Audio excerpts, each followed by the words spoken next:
పనసకాయ కట్ చేయడం కన్నా ఎగ్జామ్ రాయడం చాలా ఈజీ అనిపించింది. హాయ్ ఫ్రెండ్స్, అందరూ ఎలా ఉన్నారు? నేనైతే చాలా బాగున్నాను. ఈ రోజు వీడియో వచ్చేసరికి పనసకాయ కటింగ్ అనమాట. నెక్స్ట్ డే నేను హాస్టల్కి వెళ్ళిపోతున్నానని మా డాడీ అయితే పనసకాయ తీసుకొచ్చారు.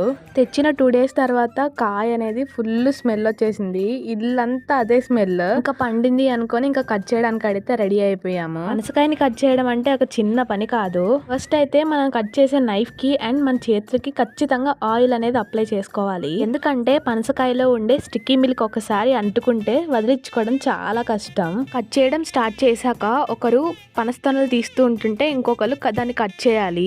టీం వర్క్ లేకుండా ఇది కంప్లీట్ అవ్వడం ఆల్మోస్ట్ ఇంపాసిబుల్. పనసకాయని కట్ చేయాలంటే చాలా టైం పడుతుంది, కాకపోతే ఓపిక ఉండాలి. నేను కూడా ఒక చెయ్యేసి మా డాడీకి అయితే నేను హెల్ప్ చేశాను.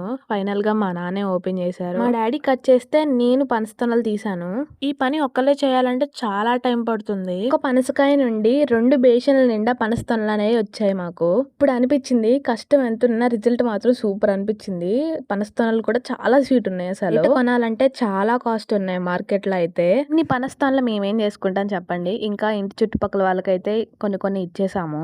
మీ ఇంట్లో ఎప్పుడైనా పనసకాయని కట్ చేశారా? ఒకవేళ చేసుంటే మీరు కూడా స్టిక్కీ మిల్క్ తో ఎక్స్పీరియన్స్ అయ్యి ఉంటే ఖచ్చితంగా నా కామెంట్ సెక్షన్ లో షేర్ చేయండి. ఈ వీడియో కనుక మీకు నచ్చినట్లయితే లైక్ చేయండి, షేర్ చేయండి అండ్ సబ్స్క్రైబ్ చేసుకోవడం మాత్రం అస్సలు మర్చిపోవద్దు.